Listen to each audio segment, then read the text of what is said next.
ഇന്ന് പ്രസംഗിപ്പാൻ ആഗ്രഹിക്കുന്ന വിഷയം യേശുക്രിസ്തുവിൻ്റെ ദൈവത്വം എന്നുള്ളതാണ്. ക്രിസ്തുവിൽ രണ്ട് പ്രകൃതികൾ ഉണ്ടായിരുന്നു. ക്രിസ്തു പൂർണ്ണ മനുഷ്യനും പൂർണ്ണ ദൈവവുമാണ്. ക്രിസ്തു പൂർണ്ണ മനുഷ്യനായിരുന്നു എന്നുള്ളതിൻ്റെ തെളിവുകൾ കഴിഞ്ഞ ആഴ്ച നാം ചിന്തിക്കുകയുണ്ടായി. ഇന്ന് ക്രിസ്തു പൂർണ്ണ ദൈവമായിരുന്നു എന്നുള്ളതിൻ്റെ തെളിവുകളാണ്. വിശേഷിച്ച് ഈ വാക്യം, അവനിലല്ലോ ദൈവത്തിൻ്റെ സർവസമ്പൂർണതയും ദേഹരൂപമായി വസിക്കുന്നത്. അദൃശ്യനായ ദൈവത്തിന്റെ പ്രതിമ എന്നാണ് പൗലോസ് വിശേഷിപ്പിച്ചത്. ദൈവത്തെ ആരും ഒരു നാളും കണ്ടിട്ടില്ല, കാരണം ദൈവം അദൃശ്യനായ ദൈവമാണ്. തിമോഥെയോസ് ലേഖനത്തിൽ വായിക്കുന്നു, രാജാതിരാജാവും കർത്താതി കർത്താവും താൻ മാത്രം അമർത്യതയുള്ളവനും അടുത്തുകൂടാത്ത വെളിച്ചത്തിൽ വസിക്കുന്നവനും മനുഷ്യരാരും കാണാത്തവനും കാണാൻ കഴിയാത്തവനുമായ ദൈവം, ആ തേജോമയനായ ദൈവത്തിന്റെ ദൃശ്യമായ രൂപമാണ് കർത്താവായ യേശുക്രിസ്തു. ക്രിസ്തു ദൈവമാണ് എന്ന് പറയുമ്പോൾ അതിന് കുറെ തെളിവുകൾ നമുക്ക് പറയാനുണ്ട്. പഴയനിയമത്തിൽ അഹരോനെ മോശയ്ക്ക് ദൈവമായി നിയോഗിച്ചു. അവരുടെ ദൈവം വയറ് എന്ന് പറയുന്നുണ്ട്. അവർ ശാപ്പാട്ട് രാമന്മാരായതുകൊണ്ട് അവരുടെ ദൈവം വയറെന്ന് പറയുന്നുണ്ട്. ഈ ലോകത്തിന്റെ ദൈവം എന്ന് പറയുന്നുണ്ട്. പക്ഷെ അങ്ങനത്തെ ദൈവമല്ല നമ്മുടെ ദൈവം.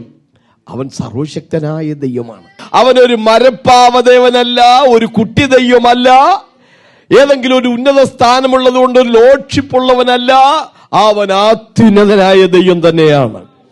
സർവാധികാരിയായ ദൈവമാണ് എന്ന് പറയുമ്പോൾ അതിന് ചില തെളിവുകൾ നമുക്ക് പറയാനുണ്ട്. വെളിപ്പാട് പുസ്തകം 1-ാം അധ്യായം 8-ാമത്തെ വാക്യം, ഞാൻ അൽഫയും ഒമേഗയും ആകുന്നു എന്ന് ഇരിക്കുന്നവനും ഇരുന്നവനും വരുന്നവനുമായി സർവശക്തിയുള്ള ദൈവമായ കർത്താവ് അരുളി ചെയ്യുന്നു. അൽഫയും ഒമേഗയും ഗ്രീക്ക് ഭാഷയിലെ 24 അക്ഷരങ്ങളിൽ ആദ്യത്തെ ഭാഷയാണ് ആൽഫ, അവസാനത്തെ ഭാഷയാണ് ഒമേഗ. നമ്മൾ പറയത്തില്ലേ A to Z എന്ന്. അൽഫയും ഒമേഗയും ഇരിക്കുന്നവനാണ്, ഇരുന്നവനാണ്, വരുന്നവനാണ്.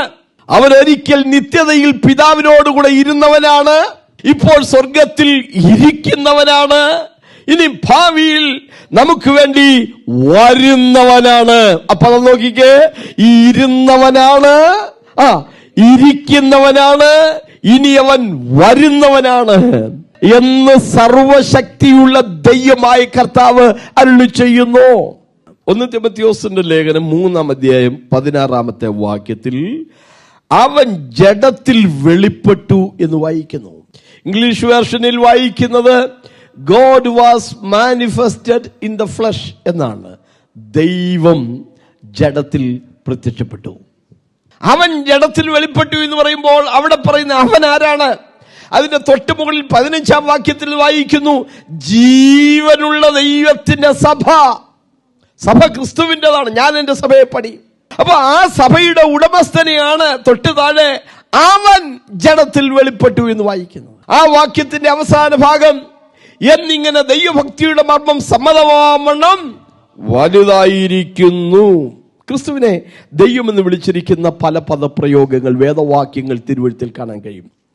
റോമാലേഖനം 9:5 ജഡപ്രകാരം ക്രിസ്തുവും അവരിൽ നിന്നല്ല ഉത്ഭവിച്ചത്, അവൻ സർവത്തിനും മീതെ ദൈവമായി എന്നേക്കും വാഴ്ത്തപ്പെട്ടവൻ. ആമേൻ. ആമേൻ എന്ന വാക്കിന്റെ അർത്ഥം എന്താ? അപ്രകാരം തന്നെ, അങ്ങനെ തന്നെയാണ്. There is no any doubt at all. യാതൊരു സംശയത്തിനും വകയില്ല. അവൻ സമ്പൂർണമായും ദൈവം തന്നെയാണ്. യോഹന്നാന്റെ സുവിശേഷം 1-ാം അധ്യായം അതിന്റെ 1-ാമത്തെ വാക്യത്തിൽ ആദിയിൽ വചനമുണ്ടായിരുന്നു, വചനം ദൈവത്തോടുകൂടിയായിരുന്നു, വചനം ദൈവമായിരുന്നു. വചനം ഒരു ദൈവമായിരുന്നു എന്നല്ല, വചനം ദൈവമായിരുന്നു. 14-ാമത്തെ വാക്യത്തിൽ വചനം ജഡമായി നമ്മുടെ ഇടയിൽ പാർത്തു. വെളിപ്പാട് പുസ്തകത്തിൽ നമ്മൾ വായിക്കുന്നു 19-ാം അധ്യായത്തിൽ അവന് ദൈവവചനം എന്ന് പേർ. അവൻ ദൈവത്തോടു കൂടെ ആയിരുന്നു, ദൈവമായിരുന്നു. ആ ദൈവം വചനം ജഡമായി നമ്മുടെ ഇടയിൽ പാർത്തു. യോഹന്നാന്റെ സുവിശേഷം 1-ന്റെ 4-ാമത്തെ വാക്യം, അവനിൽ ജീവൻ ഉണ്ടായിരുന്നു. ആരെങ്കിലും ജീവൻ കൊടുത്തവനല്ലവൻ, അവൻ നിത്യനായ രാജാവാണ്, നിത്യമായ ദൈവമാണ്. അവനിൽ ജീവൻ ഉണ്ടായിരുന്നു. അവൻ ഇല്ലാതിരുന്ന ഒരു കാലമില്ല, അവൻ ഇല്ലാതാകുന്ന ഒരു കാലമില്ല. അവൻ നിത്യപിതാവാണ്. നിത്യപിതാവെന്ന് വിളിക്കപ്പെടും എന്നാണ് യെശയ്യാപ്രവചനം 9:6 നമ്മൾ വായിക്കുന്നത്. ക്രിസ്തു പിതാവായ ദൈവത്തോട് സമനായ വ്യക്തിയായിരുന്നു. ഫിലിപ്പി ലേഖനം 2:6 നമുക്ക് കാണാതറിയാം. അവൻ ദൈവരൂപത്തിലിരിക്കെ ദൈവത്തോടുള്ള സമത്വം മുറുകെ പിടിച്ചുകൊള്ളണമെന്ന് വിചാരിക്കാതെ ദാസരൂപമെടുത്തു, വേഷത്തിൽ മനുഷ്യനായി വിളങ്ങി. ദൈവത്തോടുള്ള സമത്വം മുറുകെ പിടിക്കണമെന്ന് വിചാരിക്കാതെ. നിക്കിയ സുന്നഹദോസ് എന്നൊരു കാര്യം നിങ്ങൾ കേട്ടിട്ടുണ്ടാവും. നീഷ്യൻ കൗൺസിൽ AD 325 നടന്ന ഒരു സമ്മേളനമാണ്. സുന്നഹദോസ് എന്ന വാക്കിന്റെ അർത്ഥം സമ്മേളനം, കമ്മിറ്റി കൂടുക എന്നൊക്കെയാണ്. നിക്കിയ സുന്നഹദോസ് കൂടാനുണ്ടായ പശ്ചാത്തലം എന്ന് പറയുന്നത്, അറിയൂസ് എന്ന് പറയുന്ന ഒരു മനുഷ്യൻ ക്രിസ്തുവിന്റെ ദൈവത്വത്തിനെതിരെ ഭയങ്കര വാദഗതികളുമായി ജനത്തിനിടയിൽ ചിന്താക്കുഴപ്പമുണ്ടാക്കി. പെട്ടെന്ന് ആളുകളെ സ്വാധീനിക്കാൻ പോകുന്നൊരു ചിന്തയാണ്, 3 ദൈവം ഉണ്ടോ? ഒരു ദൈവമല്ലേ ഉള്ളൂ, ദൈവത്തിൽ 3 ആളത്വമൊന്നും വിശ്വസിക്കാൻ പറ്റില്ല എന്നൊക്കെ പറഞ്ഞ് അദ്ദേഹം ഇങ്ങനെ പ്രചരിപ്പിക്കാൻ തുടങ്ങി. അത് ഭയങ്കര ഒരു തീക്കാറ്റ് പോലെ ക്രൈസ്തവ സഭയിൽ ആകമാനം അലയടിക്കാൻ തുടങ്ങി. ആളുകളെല്ലാം ആകപ്പാടെ ചിന്താക്കുഴപ്പത്തിലായി. ആ സന്ദർഭത്തിൽ കുസ്തന്തീനോസ് ചക്രവർത്തി ദൈവദാസന്മാരെ എല്ലാം കൂടെ വിളിച്ചു കൂട്ടി അതേക്കുറിച്ചൊരു ചർച്ചാ സമ്മേളനം നടത്തി. പഠിച്ച് വാദിച്ച് ഒടുവിൽ ഒരു ഉപസംഹാരത്തിലെത്താൻ വേണ്ടി നടത്തിയ ഒരു സുന്നഹദോസാണ് നിക്കിയ സുന്നഹദോസ് എന്ന് പറയുന്നത്.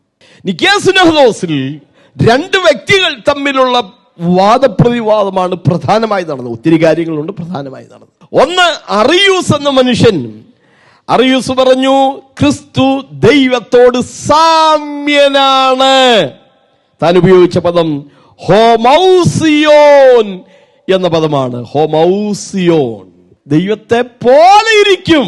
എന്നാൽ അന്ന് ദൈവം ഉപയോഗിച്ച മറ്റൊരു ദൈവദാസനാണ് അത്തനാസിയോസ്. അദ്ദേഹം ആണ് അറിയൂസിനെതിരെ വാദിച്ചത്.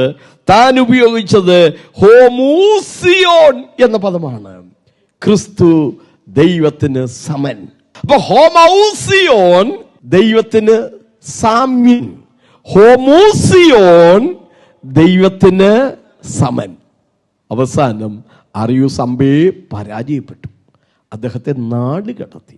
കാരണം അദ്ദേഹം ഈ ക്രിസ്തുവിന്റെ ദൈവത്വം അംഗീകരിക്കാൻ തയ്യാറാകാതെ വന്നതുകൊണ്ട് അദ്ദേഹത്തെ പിന്നീട് നാട് കടത്തി. അപ്പോൾ അറിയൂസ് പറഞ്ഞത്, ക്രിസ്തു ദൈവമല്ല, ദൈവത്തെ പോലിരിക്കുന്ന ആളെന്നേ ഉള്ളൂ, അല്ലാതെ ദൈവമൊന്നുമല്ല, ദൈവത്തിന് സാമ്യനാണ്.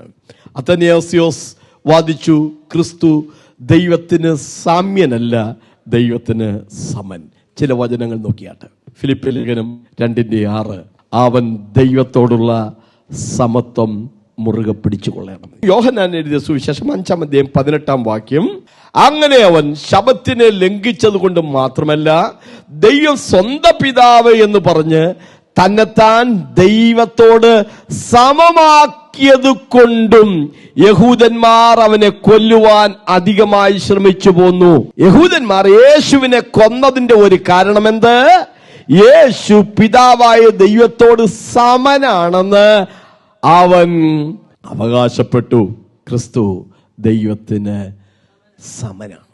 യോഹന്നാന്റെ സുവിശേഷം 10:33, അവനോട് നല്ല പ്രവൃത്തി നിമിത്തമല്ല, ദൈവദൂഷണ നിമിത്തവും നീ മനുഷ്യനായിരിക്കെ നിന്നെ തന്നെ ദൈവമാക്കുന്നത് കൊണ്ടത്രേ ഞങ്ങൾ നിന്നെ കല്ലെറിയുന്നത് എന്ന് ഉത്തരം പറഞ്ഞു. കണ്ടോ, അവർ യേശുവിനെ ഉപദ്രവിക്കാൻ ഒരുമ്പെടുകയാണ്. യേശു ചോദിക്കുന്നു, എന്റെ ഏത് പ്രവൃത്തി നിമിത്തമാണ് നിങ്ങൾ എന്നെ കല്ലെറിയാൻ ഒരുമ്പെടുന്നത്? അവരുടെ മറുപടി, യഹൂദന്മാർ അവനോട് നല്ല പ്രവൃത്തി നിമിത്തമല്ല, ദൈവദൂഷണ നിമിത്തവും നീ മനുഷ്യനായിരിക്കെ നിന്നെ തന്നെ ദൈവമാക്കുന്നത് കൊണ്ടുമത്രേ ഞങ്ങൾ നിന്നെ കല്ലെറിയുന്നത്. ക്രിസ്തു ദൈവമെന്ന് ക്രിസ്തു അവകാശപ്പെട്ടുവോ? ആളുകൾ ചോദിക്കുന്ന ഒരു ചോദ്യമാണ്. ഞാൻ ദൈവമാണെന്ന് യേശു ക്രിസ്തു എവിടെങ്കിലും അവകാശപ്പെട്ടിട്ടുണ്ടോ? ക്രിസ്തു ദൈവമാണെന്ന് ക്രിസ്തു അവകാശപ്പെട്ടിട്ടുണ്ടോ? ഉണ്ട്. 4 വാക്യ തെളിവുകൾ. യോഹന്നാൻ 5:18, നീ ദൈവത്തോട് സമനാക്കിയത് കൊണ്ട്.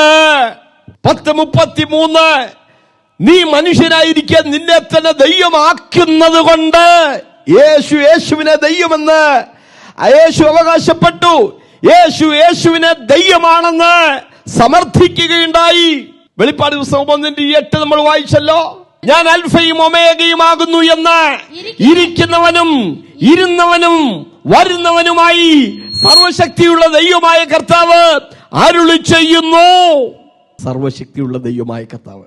വെളിപ്പാട് പുസ്തകം 19:6 വാക്യം. അപ്പോൾ വലിയ പുരുഷാരത്തിന്റെ ഘോഷം പോലെയും പെരുവെള്ളത്തിന്റെ ഇരച്ചിൽ പോലെയും തകർത്ത ഇടിമുഴക്കം പോലെയും ഞാൻ കേട്ടത് ഹല്ലേലൂയ ഹല്ലേലൂയ.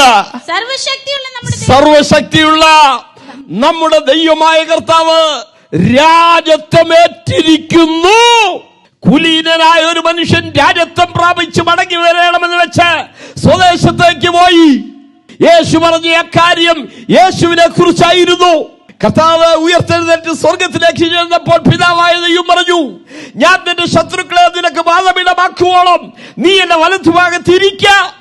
സകലവും തനിക്ക് കീഴ്പ്പെടുവോളം യേശു പിതാവിന്റെ വലത്തുഭാഗത്ത് ഇരുന്നു. സകല ശത്രുക്കളും അവന് കീഴാകുവോളം. ഒടുവിലത്തെ ശത്രുവായി മരണത്തെയും അവൻ നീക്കിക്കളയും. ഒരിക്കൽ അവന്റെ തലയിൽ മുൾക്കിരീടമാണ് വെച്ചതെങ്കിലും എന്നാൽ അവന്റെ തലയിൽ പൊൻകിരീടം വെച്ചുകൊണ്ട് രാജാതിരാജാവായി നമ്മുടെ കർത്താവ് മടങ്ങി വരും. ദൈവത്തിന്റെ ഭാവികാല പദ്ധതികൾക്കകത്ത് യോഹന്നാൻ കാണുന്ന ഒരു ദർശനമാണ്. അവിടെ ഒരു വലിയ പുരുഷാരം ഒരുമിച്ച് ഹല്ലേലൂയ എന്ന് പറയുകയാണ്. ആ ഹല്ലേലൂയ പറയുന്നത് എങ്ങനെയാണെന്ന് നോക്കിക്കേ. വലിയ പുരുഷാരത്തിന്റെ ഘോഷം പോലെ, പെരുവെള്ളത്തിന്റെ ഇരച്ചിൽ പോലെ, തകർത്ത ഇടിമുഴക്കം പോലെ അവരാ വിളിച്ചു പറയുന്ന ആ ശബ്ദത്തിന്റെ പ്രകമ്പനം നോക്കിക്കേ. ഒന്ന് വലിയ പുരുഷാരത്തിന്റെ ഘോഷം പോലെ, രണ്ട് പെരുവെള്ളത്തിന്റെ ഇരച്ചിൽ പോലെ, മൂന്ന് തകർത്ത ഇടിമുഴക്കം പോലെ ആ സമൂഹം ഒരുമിച്ച് ആർത്തുഘോഷിച്ചു പറയുകയാണ് ഹല്ലേലൂയ. എന്താ കാര്യം? സർവശക്തിയുള്ള നമ്മുടെ ദൈവമായ കർത്താവ് രാജത്വമേറ്റിരിക്കുന്നു. പുതിയ നിയമത്തിലെ അനിഷേധ്യങ്ങളായ 4 വാക്യങ്ങളാണ് ഞാൻ വായിച്ചു കേൾപ്പിച്ചത്. സർവശക്തിയുള്ള ദൈവമെന്ന് യേശു ക്രിസ്തുവിനെ ഏതാണ്ട് 8ഓളം പ്രാവശ്യം ബൈബിളിൽ വിളിച്ചിട്ടുണ്ട്. 1 യോഹന്നാൻ 5:20. ദൈവപുത്രൻ വന്നു എന്നും സത്യദൈവത്തെ അറിയുവാൻ നമുക്ക് വിവേകം തന്നു എന്നും നാം അറിയുന്നു. നാം സത്യദൈവത്തിൽ അവന്റെ പുത്രനായ യേശു ക്രിസ്തുവിൽ തന്നെയാകുന്നു. അവൻ യേശു ക്രിസ്തുവിൽ, ക്രിസ്തുവിനെ കുറിച്ച് പറഞ്ഞ് അവസാനിപ്പിച്ചത്. അവൻ സത്യദൈവവും നിത്യജീവനുമാകുന്നു. റോമർ 9:5. അവൻ സകലത്തിനും മീതെ ദൈവമായി എന്നേക്കും വാഴ്ത്തപ്പെട്ടവൻ. വെളിപ്പാട് 1:8. ഞാൻ അൽഫയും ഒമേഗയുമാകുന്നു എന്ന് ഇരിക്കുന്നവനും ഇരുന്നവനും വരുന്നവനുമായി സർവശക്തിയുള്ള ദൈവമായ കർത്താവ് അരുളി ചെയ്യുന്നു. വെളിപ്പാട് 4:8. ഇരിക്കുന്നവനും ഇരുന്നവനും വരുന്നവനുമായി സർവശക്തിയുള്ള കർത്താവായ ദൈവം പരിശുദ്ധൻ പരിശുദ്ധൻ പരിശുദ്ധൻ എന്ന് അവർ രാപകൽ വിശ്രമം കൂടാതെ പറഞ്ഞുകൊണ്ടിരുന്നു. ഇരിക്കുന്നവനും ഇരുന്നവനും വരുന്നവനുമായി സർവശക്തിയുള്ള കർത്താവായ ദൈവം. വെളിപ്പാട് 19:6. സർവശക്തിയുള്ള നമ്മുടെ ദൈവമായ കർത്താവ് രാജത്വമേറ്റിരിക്കുന്നു. തീത്തോസ് 2:12. നാം ഭാഗ്യകരമായ പ്രത്യാശയ്ക്കായിട്ടും മഹാദൈവവും നമ്മുടെ രക്ഷിതാവുമായ യേശു ക്രിസ്തുവിന്റെ തേജസ്സിന്റെ പ്രത്യക്ഷത. ക്രിസ്തുവിന്റെ ദൈവത്തെ നിഷേധിക്കുന്നതിൽ ഏറ്റവും മുമ്പന്തിയിൽ നിൽക്കുന്ന വിഭാഗമാണ് യഹോവയുടെ സാക്ഷികൾ. അവർക്ക് ഈ വാക്യം അങ്ങനെ തന്നെ വന്നാൽ അവരുടെ ഉപദേശം പൊളിയും. അതുകൊണ്ട് അവരുടെ ഉപദേശം നിലനിർത്താൻ വേണ്ടി വാക്യത്തിൽ അവർ കത്തിവെച്ചു. വാക്യത്തിൽ അവർ കൊടും ക്രൂരത ചെയ്തു. അവരെങ്ങനെ ആക്കിയെന്നറിയാമോ? മഹാദൈവത്തിന്റെയും രക്ഷിതാവായ യേശു ക്രിസ്തുവിന്റെയും പ്രത്യക്ഷതയ്ക്കായി കാത്തുകൊണ്ട് ക്രൂശിൽ വെച്ച് യേശു അനുദപിച്ച ഒരു സഹോദരനോട് പറഞ്ഞു, ഇന്ന് നീ എന്നോടുകൂടെ പർദീസയിൽ ഇരിക്കുമെന്ന് സത്യമായി ഞാൻ നിന്നോട് പറയുന്നു. ആ വാക്യം അങ്ങനെ തന്നെ വന്നാൽ അവരുടെ ഉപദേശം പൊളിയും. അവരുടെ പഠിപ്പിക്കലനുസരിച്ച് മനുഷ്യന് ആത്മാവില്ല. മരണത്തിന് ശേഷം സുബോധമുള്ള യാതൊന്നും അവശേഷിക്കുന്നില്ല. പർദീസ എന്ന് പറയുന്നത് ദൈവം ഭാവിയിൽ ഭൂമിയെ പൂങ്കാവനമാക്കി മാറ്റാൻ പോകുന്ന ഒരു പദ്ധതിയാണ്. അപ്പൊ ഇന്ന് നീ എന്റെ കൂടെ പർദീസയിൽ ഇരിക്കുമെന്ന് വന്നാൽ ഉപദേശമാകപ്പാടെ പൊളിയും. അതുകൊണ്ട് അവരെന്ത് ചെയ്യുന്നറിയാമോ? ആ വാക്യത്തിന് ഒരു ചെറിയ ഘടനാ വ്യത്യാസം ഉണ്ടാക്കി. വാക്യം ബൈബിളിൽ ഇങ്ങനെയാണ്. ലൂക്കോസ് 23:43. യേശു അവനോട്, ഇന്ന് നീ എന്നോട് കൂടെ പർദീസയിൽ ഇരിക്കുമെന്ന് ഞാൻ സത്യമായി നിന്നോട് പറയുന്നു. പക്ഷെ അവരാ വാക്യത്തെ ട്വിസ്റ്റ് ചെയ്യാന്ന് പറയുന്നു, തിരുത്തി. എങ്ങനെയാണെന്നറിയാമോ? സത്യമായി ഇന്ന് ഞാൻ നിന്നോട് പറയുന്നു, നീ എന്നോടുകൂടെ പർദീസയിലിരിക്കും. പെട്ടെന്ന് കേട്ട ആർക്കും ഇതിനകത്തെ ചതി മനസ്സിലാവില്ല. ഉപദേശത്തിനനുസരിച്ച് വരാൻ വേണ്ടി ബൈബിളിൽ തിരുത്തൽ വരുത്തി. നീ അവന്റെ വചനത്തോടൊന്നും കൂട്ടരുത്, അവൻ നിന്നെ വിസ്തരിച്ചിട്ട് നീ കള്ളനാവാൻ ഇടവരരുത്. സദൃശവാക്യം 30:6. അനീതി കൊണ്ട് സത്യത്തെ തടുക്കുന്ന മനുഷ്യന് നേരെ ദൈവത്തിന്റെ നീതിയുള്ള വിധി ഒരിക്കൽ വെളിപ്പെട്ടു വരും.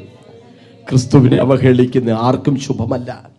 ക്രിസ്തുവിനെ അവഹേളിച്ച അറിയൂസിന്റെ ജീവിതത്തിന്റെ അന്ത്യം പുറത്തു പറയാൻ പറ്റാത്ത രീതിയിൽ വളരെ ശോചനീയമായിരുന്നു. കൊലോസ്യ ലേഖനം 2:9. അവനിലല്ലോ ദൈവത്തിന്റെ സർവ്വസമ്പൂർണതയും ദേഹരൂപമായി വസിക്കുന്നത്. യെശയ്യാ 9:6. ആധിപത്യം അവന്റെ തോളിലിരിക്കും. അവൻ അത്ഭുത മന്ത്രി, വീരനാം ദൈവം, നിത്യപിതാവ്, സമാധാന പ്രഭു എന്ന് വിളിക്കപ്പെടും. യേശു ക്രിസ്തു ദൈവമാണ്, സർവശക്തിയുള്ള ദൈവമാണ്, സർവത്തിനു മീതെ എന്നേക്കും ദൈവമായവനാണ്. ക്രിസ്തു തന്നെ 4 പ്രാവശ്യമാണ് ഞാൻ ദൈവമാണെന്ന് അവകാശപ്പെട്ടിട്ടുള്ളത്. ക്രിസ്തുവിനെ ദൈവം എന്ന് വിളിച്ചിരിക്കുന്ന വേറെ ചില വാക്യങ്ങൾ അപ്പോസ്തല പ്രവൃത്തികളുടെ പുസ്തകം 16-ാം അധ്യായം 31-ാമത്തെ വാക്യം. കർത്താവായ യേശുവിൽ വിശ്വസിക്കാം, എന്നാൽ നീയും നിന്റെ കുടുംബവും രക്ഷ പ്രാപിക്കുമെന്ന് അവർ പറഞ്ഞു. വാക്യം നോക്കിക്കേ, ആരിൽ വിശ്വസിക്കാനാ പറഞ്ഞേ? കർത്താവായ യേശുവിൽ വിശ്വസിക്കാൻ. ഓക്കെ, 34-ാം വാക്യം. പിന്നെ അവരെ വീട്ടിൽ കൈക്കൊണ്ട് അവർക്ക് ഭക്ഷണം കൊടുത്തു. ദൈവത്തിൽ വിശ്വസിച്ചതിൽ വീടടക്കം ആനന്ദിച്ചു. എങ്ങാണ്ടൊന്ന് കരുതി ഞാൻ കൂട്ടിക്കെട്ടിയതല്ലോ. 31-ാം വാക്യത്തിന്റെ തൊട്ട് താഴെ അല്ലേ 31-ാമത്തെ വാക്യം എന്തായിരുന്നു? കർത്താവായ യേശുവിൽ വിശ്വസിക്കാം.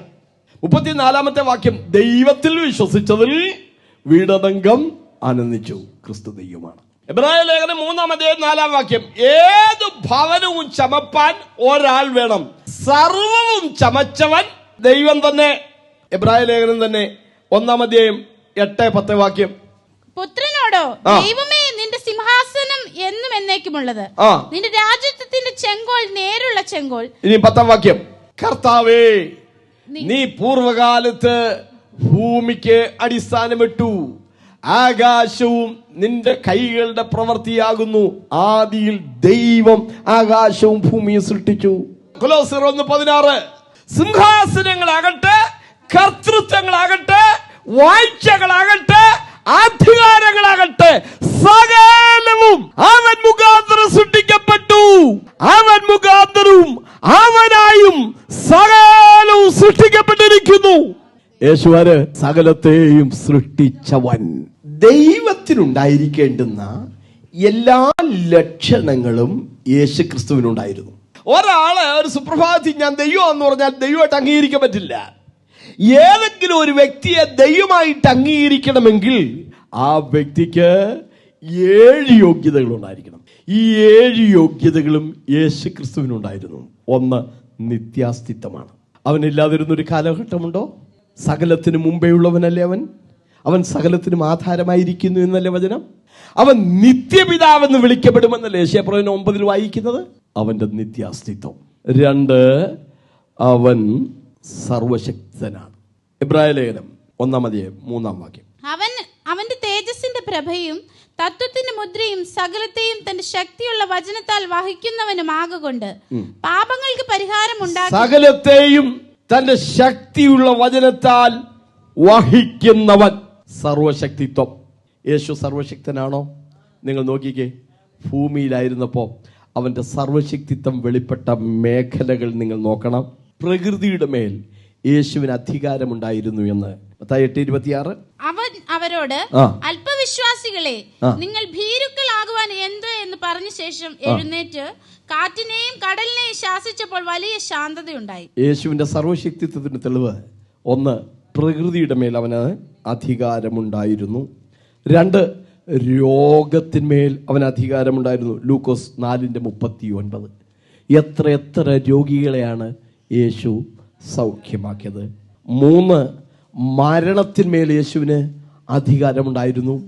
മരിച്ചുപോയ എത്രയോ വ്യക്തികളെ യേശു ഉയർപ്പിച്ചു.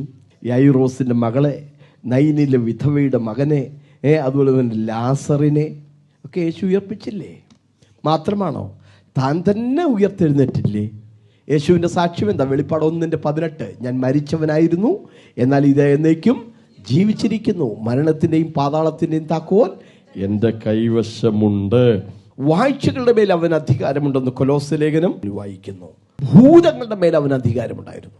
ഭൂതങ്ങൾ അവനെ കണ്ടിട്ട് അലറിക്കൊണ്ട് പോകുന്നില്ലേ?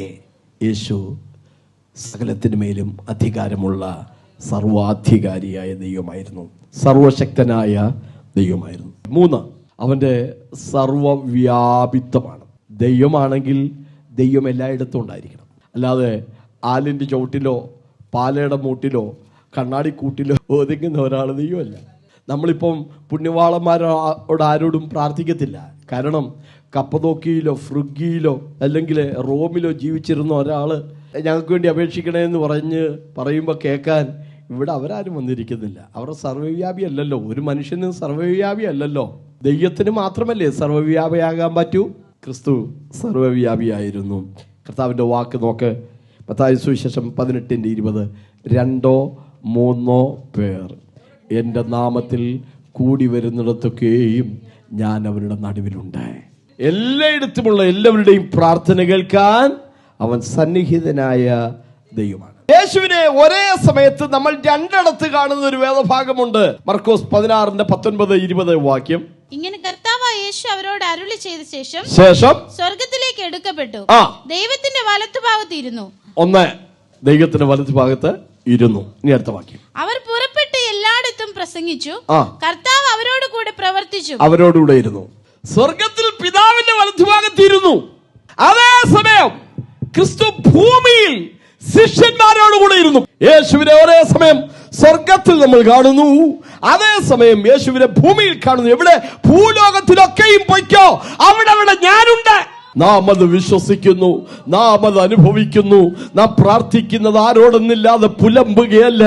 2-3 പേർ എന്റെ നാമത്തിൽ കൂടി വരുന്നിടത്തൊക്കെയും ഞാൻ അവരുടെ നടുവിലുണ്ട് എന്ന് വാക്ക് പറഞ്ഞ കർത്താവ് ഇന്ന് പകലിൽ നമ്മുടെ നടുവിലുണ്ട്. വിശുദ്ധന്മാർ 2-3 പേരാണെങ്കിലും യേശു അവരുടെ നടുവിലുണ്ട്. 4, അവന്റെ സർവജ്ഞാനിത്വമാണ്. ഇബ്രായ ലേഖനം 4:13, അവന് മറഞ്ഞിരിക്കുന്ന ഒരു സൃഷ്ടിയുമില്ല, സകലവും അവന്റെ കണ്ണിന് നഗ്നവും മലർന്നതുമായി കിടക്കുന്നു, അവനുമായിട്ടാകുന്നു നമുക്ക് കാര്യമുള്ളത്.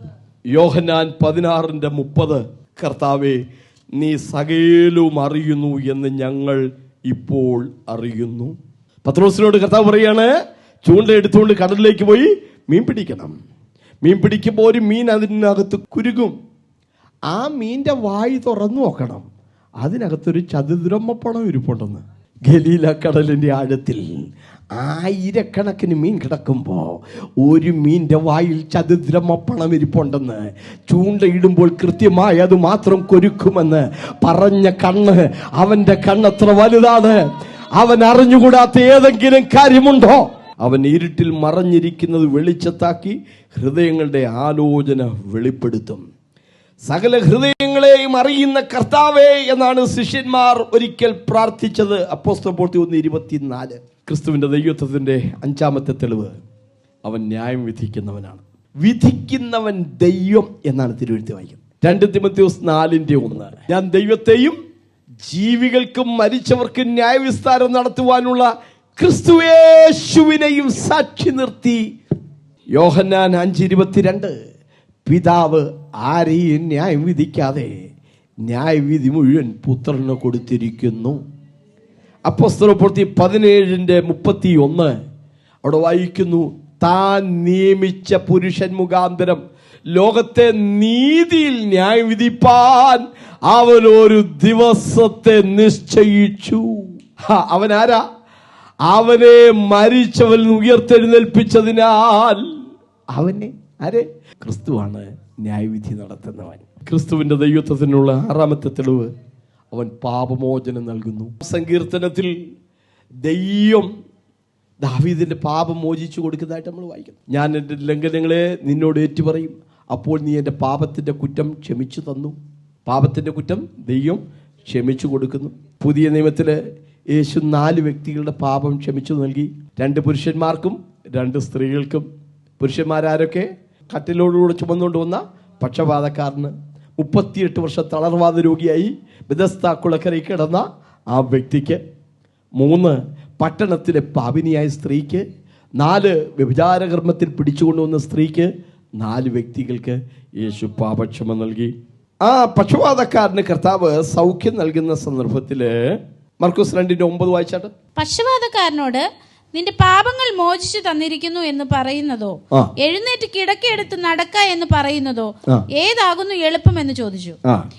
എന്നാൽ ഭൂമിയിൽ പാപങ്ങളെ മോചിപ്പാൻ മനുഷ്യപുത്രന് അധികാരം ഉണ്ട് എന്ന് നിങ്ങൾ അറിയേണ്ടതിന് അവൻ പക്ഷപാതക്കാരനോട്, ഭൂമിയിൽ പാപങ്ങളെ മോചിപ്പാൻ മനുഷ്യപുത്രന് അധികാരമുണ്ട്. ക്രിസ്തുവിന്റെ ദൈവത്വത്തിന്റെ 7ാമത്തെ തെളിവ്, ആരാധന അവൻ സ്വീകരിക്കുന്നു. ഒരിക്കൽ പത്രോസിന്റെ കാൽക്കൽ വീണ് പത്രോസിനെ ആരാധിക്കാൻ കൊർന്നല്യോസ് ശ്രമിച്ചു. പത്രോസ് എന്താ പറഞ്ഞത്? എഴുന്നേൽക്ക, ഞാൻ നിന്നോട് സമസ്വഭാവമുള്ള മനുഷ്യൻ. ലുസ്ത്രയിൽ വെച്ച് ജന്മനാ മുടന്തനായവനെ പൗലോസും ബർന്നബാസും കൂടെ സൗഖ്യമാക്കി. ഉടനെ അവിടെയുള്ള ആളുകളെല്ലാം കൂടെ മാല കൊണ്ടുവന്നിടുന്നു, കാളകളെ കൊണ്ടുവരുന്നു, ഭയങ്കര തകൃതിയായ ബഹളം, യാഗമർപ്പിക്കാൻ ശ്രമിക്കുന്നു. ഇത് കണ്ടിട്ട് പൗലോസ് വസ്ത്രം കീറി. യഹൂദന്മാർ അവരുടെ ദുഃഖത്തിന്റെ ആധിക്യം പ്രകടിപ്പിക്കുമ്പോഴാണ് വസ്ത്രം കീറുന്നത്. വസ്ത്രം കീറിക്കൊണ്ട് പുരുഷാരത്തിലേക്ക് ഓടിച്ചെന്നിട്ട് പറഞ്ഞു, സഹോദരന്മാരെ, നിങ്ങൾ ഈ ചെയ്യുന്നത് എന്താ? നിങ്ങൾ ഈ വ്യർത്ഥ കാര്യങ്ങളെ വിട്ട് ആകാശവും ഭൂമിയും ആദിയിലുള്ള സകലവും സൃഷ്ടിച്ച ദൈവത്തിലേക്ക് തിരിയണം.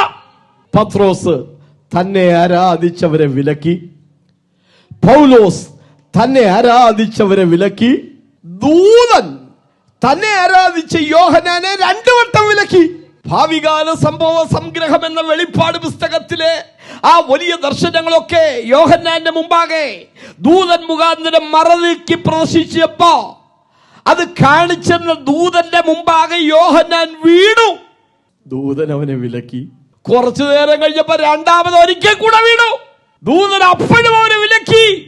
ദൂതന്മാർ ആരാധനയ്ക്ക് യോഗ്യരല്ല, അപ്പോസ്തലന്മാരാരും ആരാധനയ്ക്ക് യോഗ്യരല്ല. എന്നാൽ യേശു ആരാധനയ്ക്ക് യോഗ്യൻ. യേശു ജനിച്ചപ്പോൾ മുതൽ നിങ്ങൾ നോക്കിക്കേ, വിദ്വാൻമാർ പറയുന്ന എന്താ? വിദ്വാൻമാർ പറഞ്ഞ എന്താ? ഞങ്ങൾ അവന്റെ നക്ഷത്രം കണ്ടു, അവനെ നമസ്കരിക്കാൻ വന്നിരിക്കുന്നു. ഭൂമിയിലായിരുന്നപ്പോൾ എത്ര ആളുകൾ യേശുവിനെ നമസ്കരിച്ചു. അപ്പൊ ക്രിസ്തുവിനെ നമസ്കരിച്ചു എന്നൊക്കെ പറയുമ്പോൾ അവരൊരു ചെറിയ അടവ് പറയും. അത് നമസ്കാരം എന്നുള്ളതിന് 2 പദമുണ്ട്. ഒന്ന് പ്രോസ്കുനെയോ, നമസ്കാരം, മറ്റൊന്ന് ലാറ്റുറയോ, ആ വാക്കിന്റെ അർത്ഥം വർഷിപ്പ്. മനസ്സിലായോ? അപ്പൊ പ്രോസ്കുനെയോ എന്ന് പറഞ്ഞാൽ സാർ നമസ്കാരം എന്ന് പറയും. കുട്ടികള് സാർ ക്ലാസ് വരുമ്പോ സാർ നമസ്കാരം, ഒരു ബഹുമാനത്തിന്റെ ക്രിയ മാത്രമാണത്. അല്ലാതെ യേശുവിനെ ആരാധിക്കാൻ പാടില്ല. വേദപുസ്തകത്തിൽ ഒന്നും യേശുവിനെ ആരാധിച്ചതായിട്ട് തെളിവില്ല എന്നൊക്കെ അവർ. യേശുവിനെ നമസ്കരിച്ചു എന്നേ ഉള്ളൂ, ആരാധിച്ചു എന്ന് രേഖപ്പെടുത്തിയിട്ടില്ല. ലാറ്റിറയോ എന്ന പദം യേശുവിനെ കുറിച്ച് ഉപയോഗിച്ചിട്ടില്ല എന്ന് അവർ പറഞ്ഞു. അപ്പം ഞാൻ വിചാരിച്ചു, അങ്ങനെങ്കിൽ വേദപുസ്തകത്തിൽ നോക്കണം. ഞാൻ ലാറ്റിറയോ എന്ന പദം യേശുവിനുള്ള ബന്ധത്തിൽ എവിടെയെങ്കിലും ഉപയോഗിച്ചിട്ടുണ്ടോ എന്ന് നോക്കി. അപ്പോസ്തല പ്രവൃത്തികളുടെ പുസ്തകം 13-ാം അധ്യായം 2-ാമത്തെ വാക്യം ഒന്ന് വായിച്ചേ. അവർ കർത്താവിനെ ആരാധിച്ചു, കർത്താവിനെ നമസ്കരിച്ചു എന്നല്ല, ഗ്രീക്ക് ഭാഷയിൽ ലാറ്ററിയോ എന്ന പദം തന്നെ കൊടുത്തേക്കുന്നത്. കർത്താവിനെ ആരാധിച്ചു. അവിടെ പറയുന്ന കർത്താവ് ആര്? അതിന് മുകളിലുള്ള ഭാഗങ്ങൾ നോക്കിക്കോ, താഴെയുള്ള ഭാഗങ്ങൾ നോക്കിക്കോ, അവിടെയല്ല കർത്താവ് എന്ന് പറയുന്നത് യേശു ക്രിസ്തുവിനെ. ഇനി വെളിപ്പാട് പുസ്തകത്തിലെ 2 വാക്യങ്ങൾ നാം ഒന്നിച്ചൊന്ന് തുലനം ചെയ്യാൻ പോവുകയാണ്. സ്വർഗത്തിൽ ആരാധന നടക്കുകയാണ്. കർത്താവ് പറഞ്ഞു, എല്ലാവരും പിതാവിനെ ബഹുമാനിക്കുന്നത് പോലെ പുത്രനെയും ബഹുമാനിക്കേണ്ടത്. വെളിപ്പാട് പുസ്തകത്തിൽ ആരാധനയുടെ 2 വേദഭാഗങ്ങൾ. വെളിപ്പാട് പുസ്തകം 5:12. അവർ അത്യുച്ചത്തിൽ അറുക്കപ്പെട്ട കുഞ്ഞാട് ശക്തിയും ധനവും ജ്ഞാനവും ബലവും ബഹുമാനവും മഹത്വവും സ്തോത്രവും ലഭിപ്പാൻ യോഗ്യൻ. 7 കാര്യം. ഇനി 7:12. ആമേൻ. നമ്മുടെ ദൈവത്തിന് എന്നേക്കും സ്തുതിയും മഹത്വവും ജ്ഞാനവും സ്തോത്രവും ബഹുമാനവും ശക്തിയും ബലവും. 7 കാര്യം ക്രിസ്തുവിന് അർപ്പിക്കണമെന്ന് പറഞ്ഞ 7 കാര്യം. അതേ 7 കാര്യം പിതാവായ ദൈവത്തിന് ചെയ്യണമെന്നാ പറയുന്നത്. ഈ 7 കാര്യങ്ങളും ഒഴിവാക്കുക. ഇത് 7 കാര്യം ഒഴിവാക്കിയിട്ട് പിന്നെ ആരാധന എന്താന്ന് പിന്നെ പറയണം. പിതാവായ ദൈവത്തിന് ആരാധന ലാറ്റുറയോ, ആ പദത്തിൽ ഉൾക്കൊള്ളുന്ന 7 ഘടകവും യേശുവിന് കൊടുക്കുകയാണ്. യേശു ആരാധനയ്ക്ക് യോഗ്യൻ. അവനിലല്ലോ ദൈവത്തിൻ്റെ സർവസമ്പൂർണതയും ദേഹരൂപമായി വസിക്കുന്നത്. ദൈവനാമത്തിന് മഹത്വം. യഹോവ സാക്ഷികൾക്കുള്ള മറുപടി എന്ന എന്റെ പുസ്തകം പുറത്തിറങ്ങി. ദീർഘവർഷങ്ങളുടെ പഠനത്തിന്റെയും പ്രാർത്ഥനയുടെയും ഫലമായി രചിക്കപ്പെട്ട ഈ പുസ്തകത്തിൽ യഹോവ സാക്ഷികളുടെ ഉത്ഭവം മുതലുള്ള എല്ലാ ചരിത്രങ്ങളെയും വ്യാഖ്യാനങ്ങളെയും ബൈബിളിന്റെ അടിസ്ഥാനത്തിൽ വസ്തുനിഷ്ഠമായി വിലയിരുത്തുകയാണ്. യേശുവിനെ ക്രൂശിച്ചത് ഒറ്റത്തടി സ്തംഭത്തിലാണോ? യേശുവിന്റെ ശരീരം വാതകമായി ലയിച്ചുപോയി എന്നത് സത്യമാണോ? മീഖായേൽ ജഡാവതാരം സ്വീകരിച്ചവനാണ് യേശു എന്നത് അംഗീകരിക്കാമോ? 1914-നും 35-നും എന്തെങ്കിലും പ്രത്യേകതകളുണ്ടോ? നമുക്ക് പട്ടാള സേവനവും രക്തദാനവും ചെയ്യാമോ? ജന്മദിനം ഓർക്കുന്നതിൽ അപാകതയുണ്ടോ? മരണാനന്തര ജീവിതവും മനുഷ്യാത്മാവും മിഥ്യയാണോ? പരിശുദ്ധാത്മാവ് കേവലം ശക്തി മാത്രമാണോ? ത്രിത്വോപദേശം സാത്താന്യമാണോ? ബൈബിൾ വ്യാഖ്യാനിച്ചതിലും തിരുത്തിയതിലും യഹോവ സാക്ഷികൾക്ക് സംഭവിച്ച പിശകുകൾ എന്തൊക്കെയാണ് തുടങ്ങി യഹോവ സാക്ഷികളുടെ എല്ലാ ദുരുപദേശങ്ങളെയും സമഗ്രമായി ഖണ്ഡിക്കുന്ന ഈ പുസ്തകം ക്രൈസ്തവ ജനം അത്യാവശ്യമായി വായിച്ചിരിക്കേണ്ടതാണ്. ഈ പുസ്തകം ആവശ്യമുള്ളവർ ഇന്ന് തന്നെ ഞങ്ങളുമായി ബന്ധപ്പെടുക.